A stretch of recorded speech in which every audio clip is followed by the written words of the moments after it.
নবীজি বলেছেন, রমজান মুবারকে কেউ যদি একটি নফল কাজ আদায় করে, একটি নফল ইবাদত করে, অন্য মাসের একটি ফরজ আদায় করার সওয়াব আল্লাহ পাক নামায় আমলে দিয়ে দিবেন।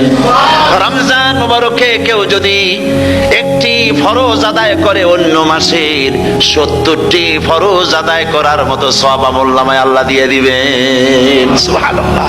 এই মাস আমাদের সামনে। আল্লাহু আকবার বলি, আল্লাহু আকবার বলি, আলহামদুলিল্লাহ। এই পবিত্র মাস আমাদের সামনে। সারা জীবন, সারা মাস অন্যায় করার পরে, গুনাহ করার পরে মানুষের অন্তঃকরণে কালিমা লেগে যায়। আল্লাহ রাব্বুল আলামিন রমজান মুবারকের একটা ব্যবস্থা করেছেন, ইঞ্জিন ওভারহোলিং এর মতো, ইঞ্জিন ডাউন দেওয়ার মতো।